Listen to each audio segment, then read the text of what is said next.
July 25 তাৰিখ যিদিনাখন মোৰ স্বামীৰ এই ঘটনাটো ঘটিলে সেইদিনাখন মোৰ আখৰা কেঞ্চেল হৈছে কিবা এটা কাৰণত আখৰা কেঞ্চেল হৈছে মোৰ আয়ুৰ্বেদিক দৰৱ এটা মোক লাগে প্ৰয়োজন হৈছিল মই হুৰাহুৰি গুৱাহাটীলৈ আহিছো উজান বজাৰ কমলা আয়ুৰ্বেদিকত মই দৰৱটো লৈ উলাওতে মোৰ জায়ে ফোন কৰিছে যে দাদাই ওপৰত পিছলি পৰিলে মানে মোৰ চচুবাৰীত আমাৰ ওপৰৰ ফ্লৰত পিছল খাই পৰিলে বা জলদি আহা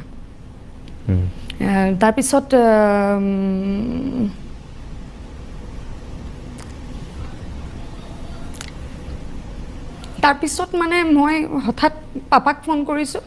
যে পাপা এনেকুৱা হৈছে মই আহিছিলো কিন্তু মই এটা ঘৰত সোমাব নোৱাৰে এনেকুৱা ঘটনা তেতিয়া মোৰ পিতৃয়ে ক'লে যে বোলে তই পটাপট গাড়ীখন উজান বজাৰতে থ আমি সব একেলগে যাওঁ তাৰপিছত পাপা মই দাদা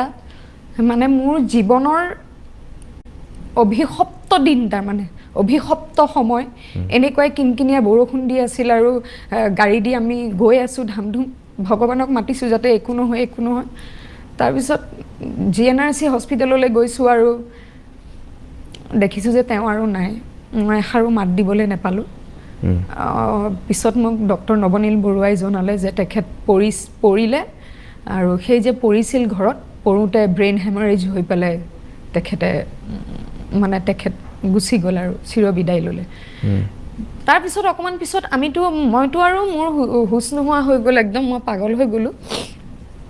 তাৰপিছত মই শুনিছো মোৰ দেৱৰৰ খুব খং উঠিছে তাৰ মানে কিবা কিবি কৈ আছে মোৰ টিভিৰ লগত সম্পৰ্ক নাই মোৰ দেৱৰ শহুৰহঁতৰ খুব খং উঠিছে বোলে কৰবাত দিছে কিডনি ফেইলিয়াৰ কৰবাত দিছে বহু দিনৰ পৰা বেমাৰ হৈ আছে অমুক